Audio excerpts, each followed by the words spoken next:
Good evening, student. So today we'll continue our discussion on constraint optimization method. So already we have discussed the constraint optimization problem with equality constraint, and we have discussed inequality constraint. So we discussed the Lagrange multiplier method. Okay, that is for the problem with equality constraint, and then we also discussed the Kuhn-Tucker condition, and that is the necessary condition for optimality in case of constraint problem with inequality constraint. Okay, so that we have already discussed in the last class. So today we'll discuss about the penalty parameter approach, basically penalty function for handling a constraint optimization problem.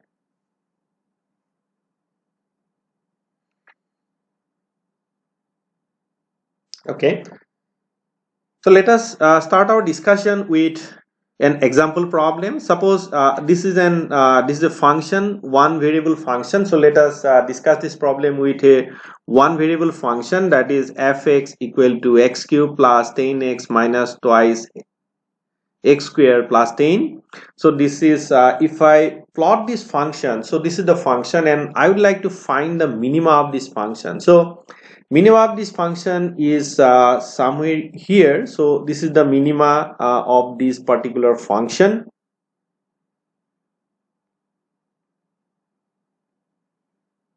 Okay, so the minima is somewhere here. So you can find out the minima. So how to find the minima, I think you already know that one. I can take the derivative and I can find out the stationary point, that is first derivative should be equal to 0, and I can find out this solution. Okay, so I think that is not very difficult, so I can do that one.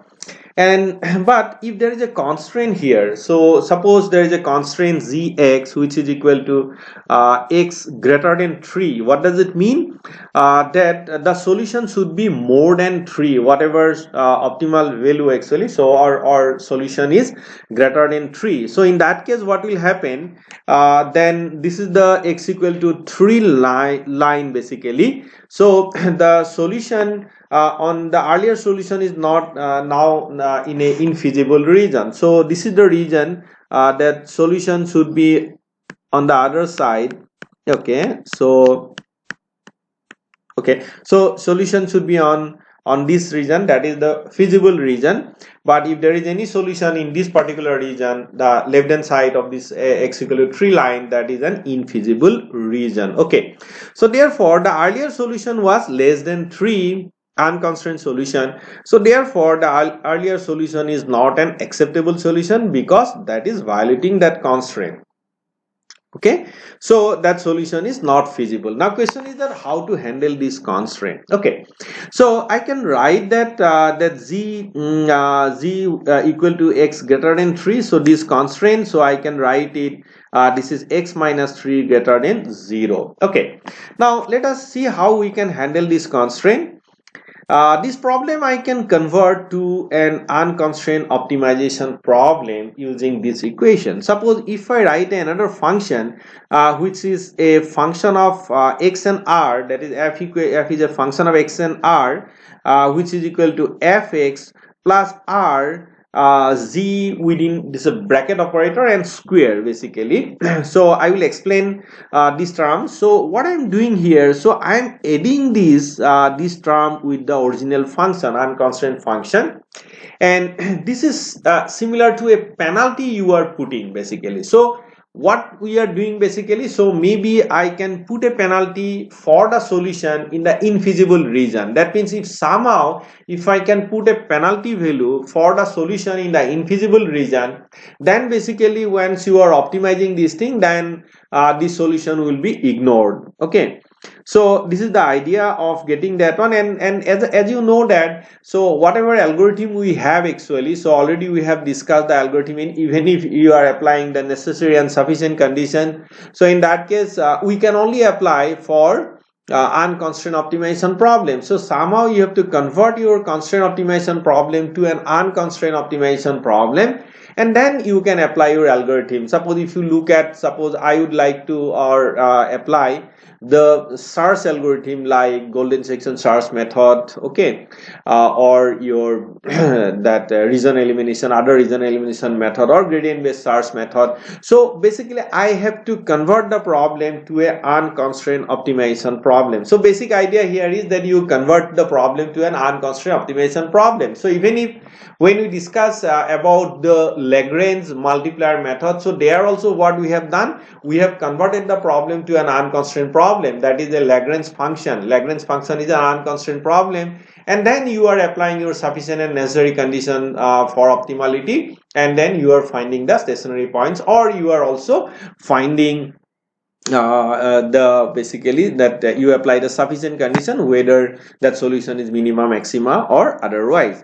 So now here also the idea is that you basically you are trying to convert the constraint optimization problem to an unconstrained optimization problem. So we are adding these r within bracket operator gx and square, so that we are adding with this your constraint, and this part is basically we call penalty part. I will discuss about this one now. Before going to that, so let us discuss, let us see what is this bracket operator is telling. So this is an operator basically. So this operator is telling that if gx equal to 0, okay, so gx equal to 0 means it will give 0 basically. So when x is greater than 3, okay, so idea is that once you are in the feasible region, that there is no violation, that violation is basically 0. So therefore if you are in the feasible region, but if you are in the infeasible region, then basically that will give the violation gx. So it means that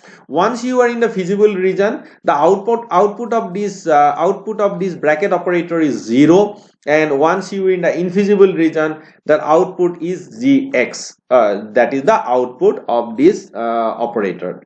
Okay, so this bracket operator can be implemented. So I can apply the mean function. So I think if you are applying suppose Excel, so Excel you are applying, or if you are applying MATLAB or other software also, there is a function called mean. Suppose I would like to mean of these two, so basically it will give you the violation, because in this case once it is in an infeasible region, the violation will be negative. Okay, is not it? Suppose in the if it is less than 3, that means the violation will be negative. So if negative means it will give the minimum of that value or 0 basically. Okay, so if it is on the right hand side, the violation will mean, suppose that gx value will be positive, so in that case it will give you 0, and if you are in the left hand side, so it will give you this thing, it will give you that gx function value, and that will be the negative value. Okay, so right hand side it is positive, so I can write that gx is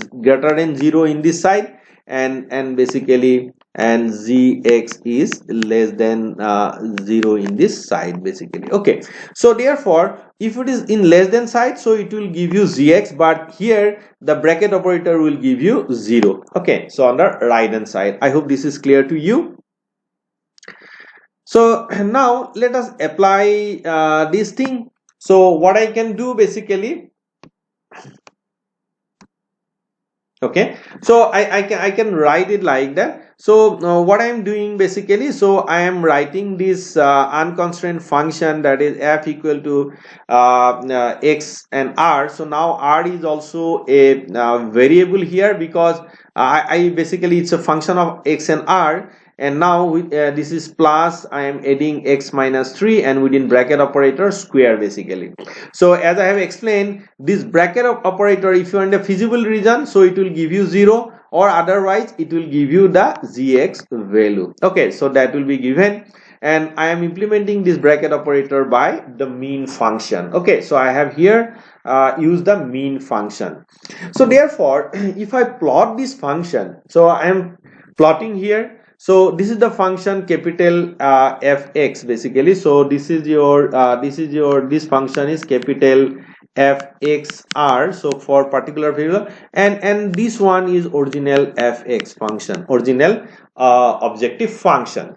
So now what is happening here, that depending upon these r values, okay, so I will get a different function. Suppose now in this case, suppose I will explain it. Suppose I am using the value of r equal to 1, so probably this thing, then r equal to 2, probably you may get a function, you may get a function like this, then 3 you may get a function like this, something like that.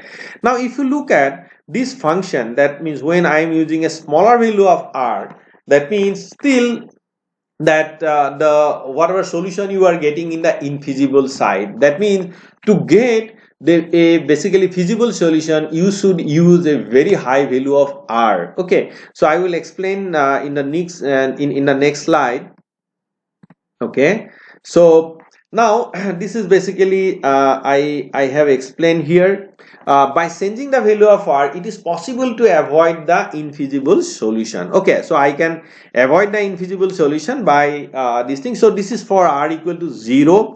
Okay, so you will get the unconstrained, so optimization optimal value is somewhere here, and basically now by changing r, so if you look at, so this is for 0, and if I use 1, then I'm getting, still I'm getting maybe solution somewhere here, and that is also an infeasible side. So r equal to 2, solution maybe somewhere here, r equal to 5, then r equal to 10 somewhere here, and then r equal to 20 maybe somewhere here, and 30 somewhere here. So you just see by increasing r value, you are getting the your suppose, and finally I will get the solution at the constraint boundary. Okay, so I'm getting the solution at the constraint boundary. Now question is that means in this case what will happen, you have to use very high value of r. So now once you are using high value, then in that case you will get this thing, but here initially you will not be able to use very high value, because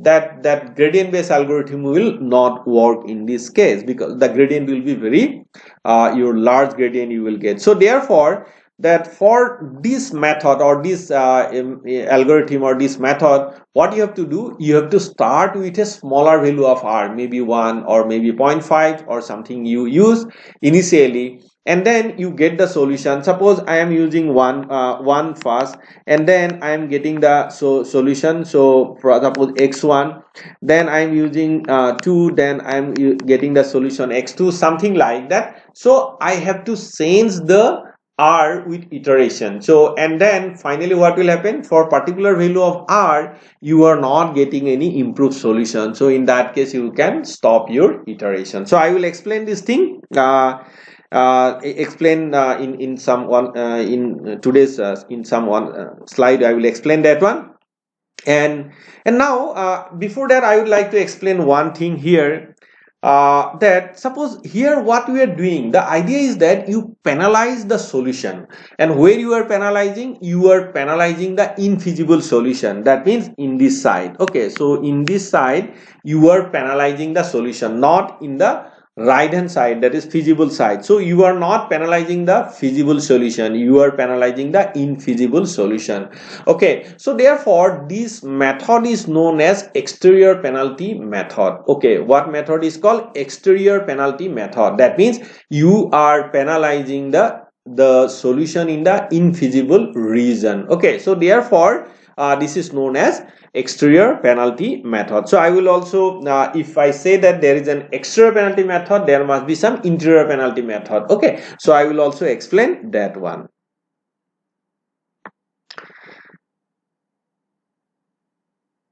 Okay, so now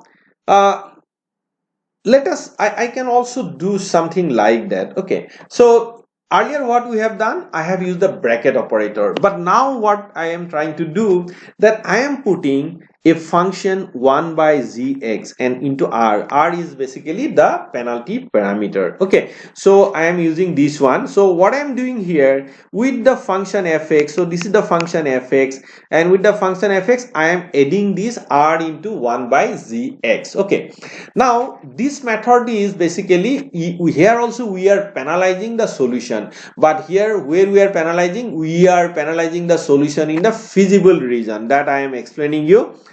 this term is added to the feasible region. So in this case, this is basically 1 by x minus 3. Okay, feasible region means greater than 3, 3.1, 3.3, so something like that. So it is on the greater than side. So if I suppose draw this plot, so this is the original function, that is your fx function. Okay, and this is the function basically you are getting, this is capital fx, okay, and fr basically. So this is the function, and here what we are doing basically, I am plotting on the right hand side, and that is the function in the feasible region, and basically the what we are doing, we are adding r into 1 by z. Now question is that, then suppose once you are approaching, suppose you are searching from this side and you are trying to find out the optimal solution. Once you are approaching, so initially suppose you are at 5, so in that case what is the value of z? So z is basically 5 minus 3, so z value is 2. Now if you are at 4, basically what is the value of z? 4 minus 3, that is your 1.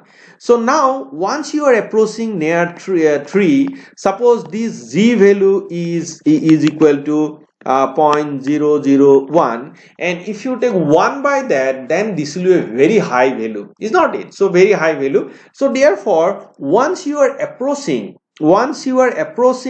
towards means to the optimal solution, that 1 by gx is very high. Okay, so therefore because it's a minimization problem, so therefore once that value is very high near the border, so you will not be, that your algorithm will never cross, or your search process will never cross that particular barrier, and therefore this is also act as a barrier. That means this 1 by g function is also acting as a barrier, and basically so it will never be able to cross this barrier. Okay, so I can also use this method, but in this case what you have to do basically, in this case, so you have to suppose start the search process in the feasible region. This method is not applicable if your initial solution is the on the other hand side. Suppose you are starting from somewhere here, so this will not be applicable. Okay, so you cannot actually start from the infeasible region, rather you have to start from the feasible region. So that is the main disadvantage of this algorithm, you can say, or basically you can say that is the limitation of this particular algorithm. So initial solution must be in the feasible region. So what we do basically, suppose if you want to apply this algorithm, then whatever initial, so I already we have discussed that in case of classical method, what you are doing, you are starting your iteration from an initial solution x naught. Basically suppose from x naught, this x naught must be on the feasible region. Okay, so now this is a simple problem, so you know actually which one is the feasible region, which is infeasible region, but you have suppose 100 constraint, then basically finding a feasible x naught is also not that easy. Okay, so you cannot actually find out the initial feasible solution just arbitrarily. Okay, so you can have an algorithm, so there are some algorithm available, so this algorithm can be applied initially to find out the initial feasible solution, and once you are getting the initial feasible solution, then after that you can apply this your penalty function for finding the your optimal solution. Now here in this case what will happen, that that basically the, you just see this is for r value of suppose 1. Maybe I can explain this thing using the next your slide. So I am doing, so by changing r, so I have started with 0.5 here, 1.5 here, and this is the basically function for 1.5. so this function is for 1.5, r value of 1.5.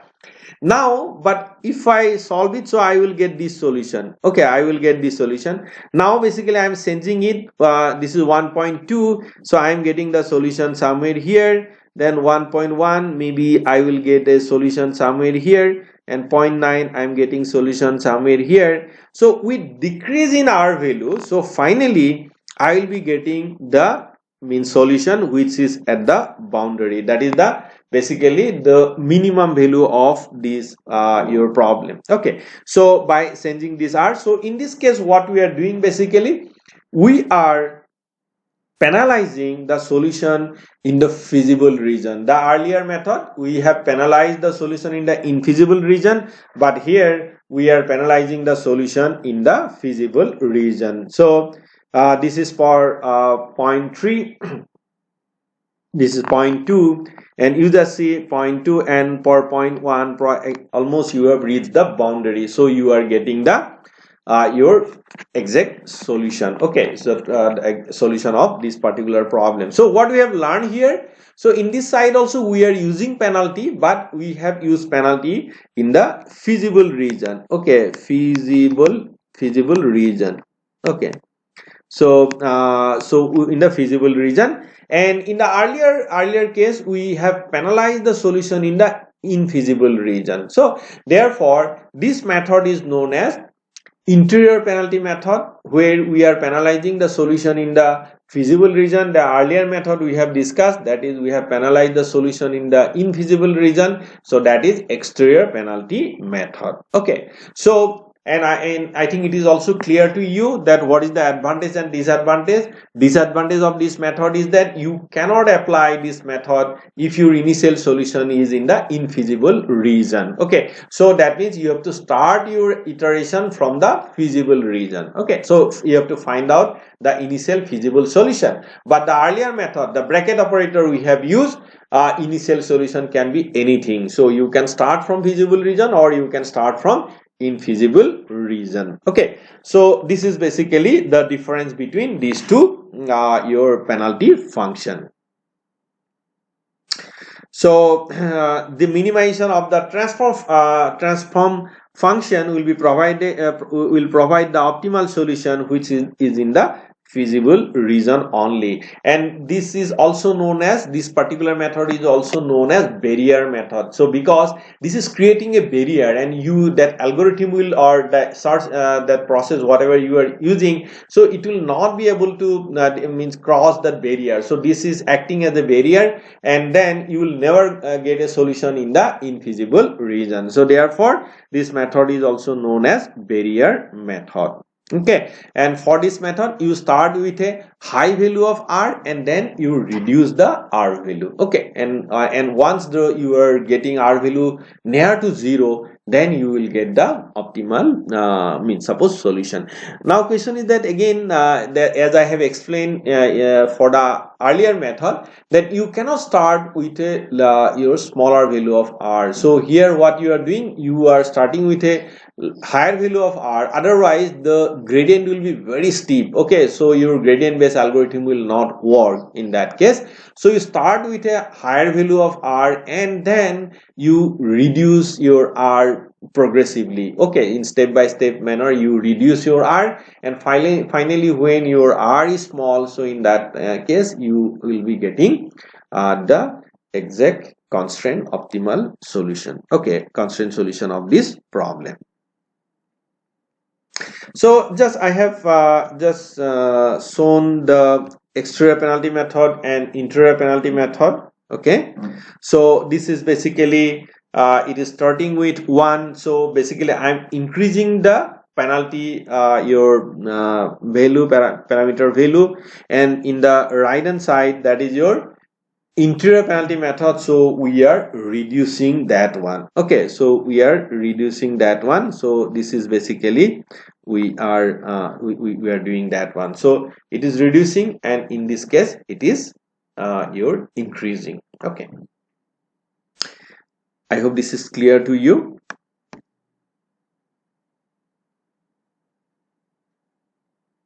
Okay, so this is your exterior penalty method, and this is interior penalty method. I hope your concept is clear now, what is exterior penalty method and what is interior penalty method. So in case of exterior penalty method, we are penalizing the solution in the infeasible region, and in case of interior penalty method, we are penalizing the solution in the feasible region. So this is infeasible region, and this is feasible region. Okay, so this is feasible region. I hope this is clear now. So this is known as external penalty method and this is known as interior penalty method.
So now I can define this transformation function.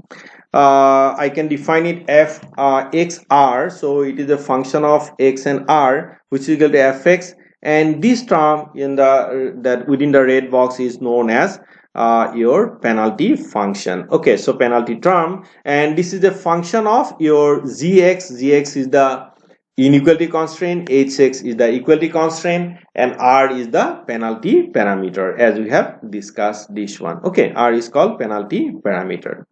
So now apart from this, so now we have discussed two function, mainly the bracket operator and one by that zx. So apart from that, I can also use parabolic penalty.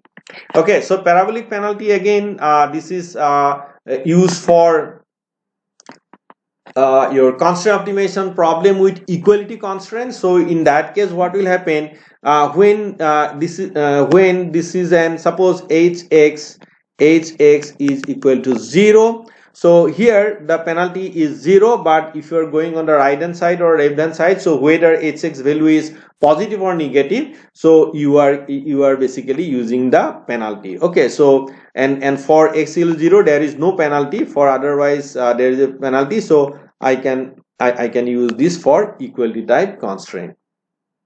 And I can also use log penalty. So log penalty is also a basically interior penalty method. So in this case also, what we are doing, we are penalizing the solution in the feasible region. Here what is happening, so once you are reaching the boundary, basically once the penalty value is decreasing, okay, so in that case what will happen, that your log that is gx will be very large. Okay, so very large, just like 1 by gx, it will be very large.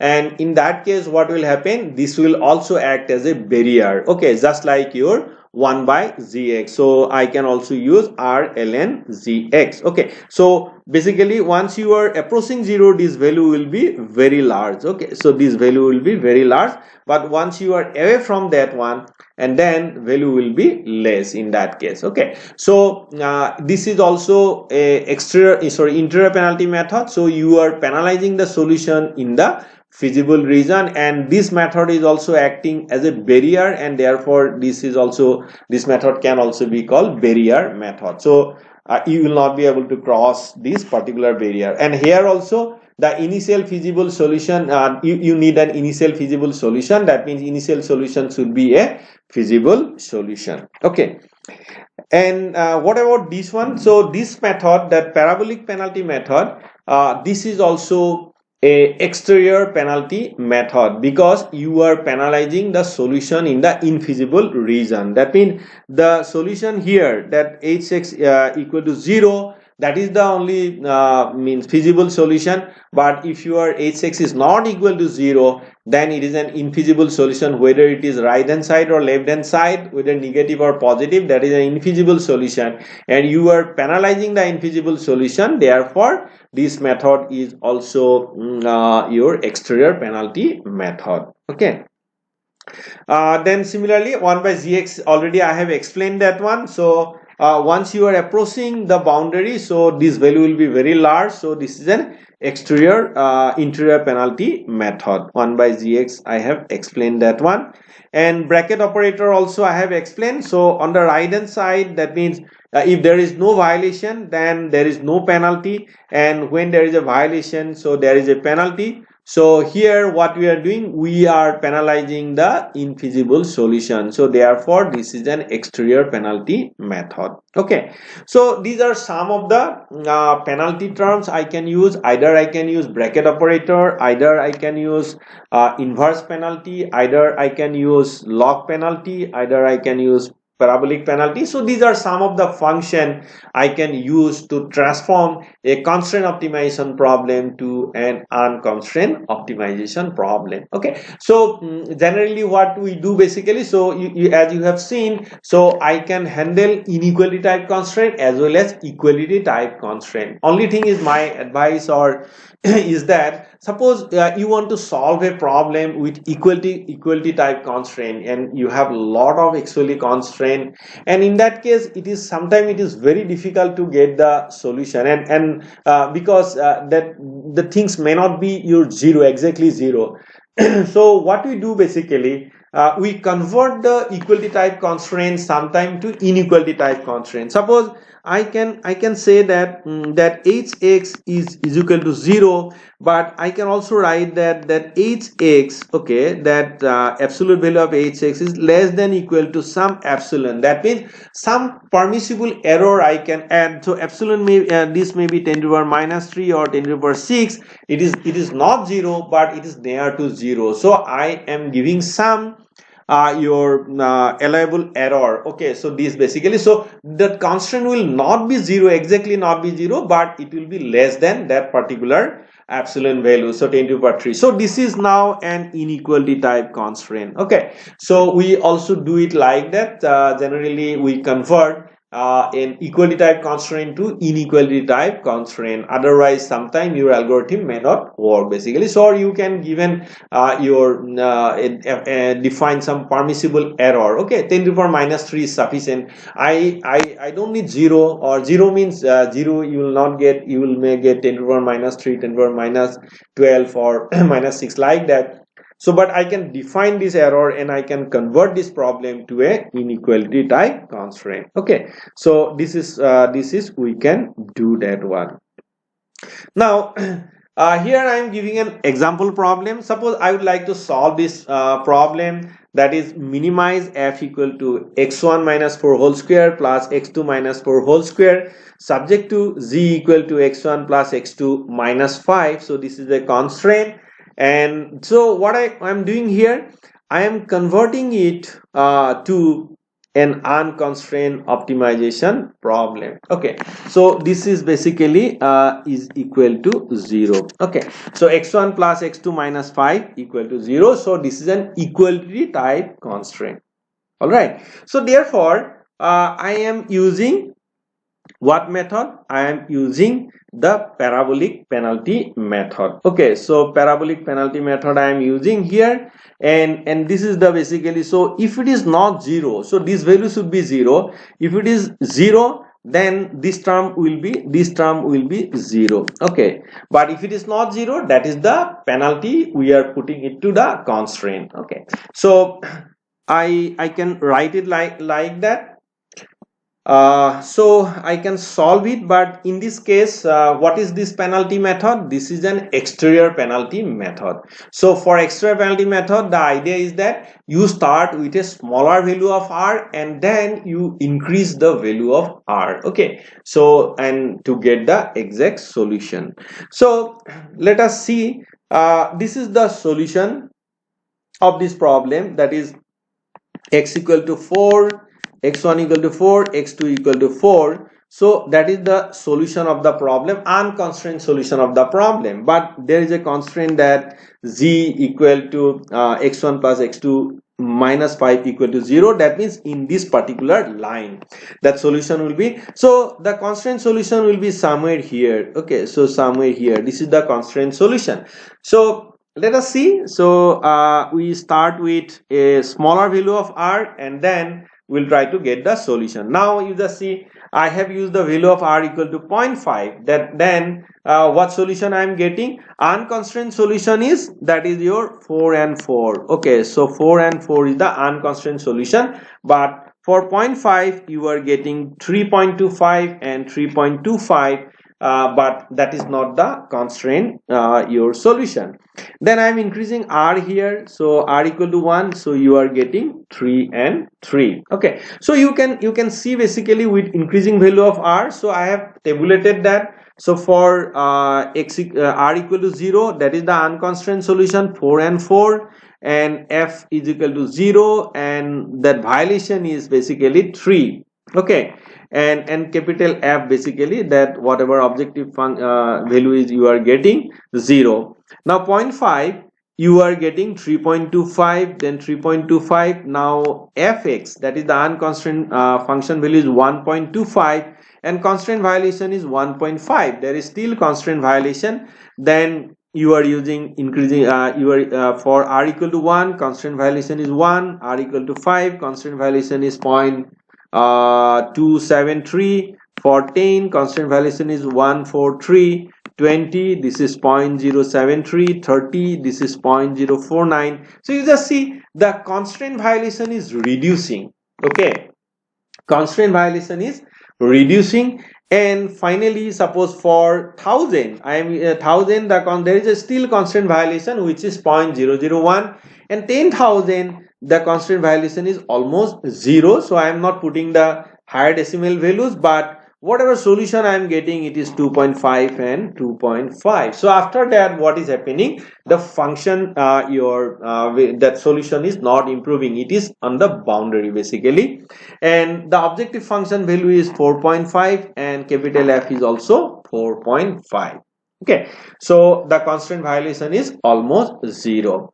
I hope this is clear to you. So what you are doing basically here, so you start with a smaller value of r, and then you increasing. Again, I have explained why you cannot start with a higher value of r. If you are using very high value of r, then the gradient value will be very steep. Okay, so in that case the gradient based algorithm will not work. Okay, so therefore you avoid initially higher value of r, you start with a smaller value, and then basically we are increasing. So what we have done here, so initial solution, suppose you are taking initial solution 0 0. Okay, so this is my x naught, and then from x naught you are getting x1. Okay, this is your 4 and 4, so this is x1. Now you are taking 4 and 4, then you find out, so this is r equal to 0 and r equal to 0.5. So r equal to 0.5. So what solution you are getting? This is 3.25 and 3.25. Now r equal to 1, and this is 3.25 and 3.25, and then you try to get that one, and if you are using 3.25, so your next solution you are getting 3 and 3. So something like that you have to do. So basically from x0 you are getting x1, and that is the for value of r equal to 1, and then for r equal to 2, so you start with from x0 to this thing, something like that, and finally you will be getting your solution. Okay, so this is the procedure we should adopt. And so we'll not start with a very high value of r, but in this case we will start with a smaller value of r, and then we will try to continue our iteration as long as we are getting some improved solution, or as long as there is a constraint violation. Okay, it is not, the constraints are not within constraint violation is not within permissible limit. Okay, so this is the solution for r equal to 1000. So you just see, this is the contour plot here. Now suppose, so if you start initially using 1000, so your algorithm will not work. Okay, so this is the control line, and this is the surface plot for r equal to 1000. Okay, so so therefore you should start from r smaller value of r and then gradually you increase this. Okay, so I hope the concept is clear to you, so you can apply this constraint handling your this transformation function for handling equality as well as inequality constraint. Okay, so let's stop here. So if you have any question, you please write back to me or you can discuss in the class. Thank you.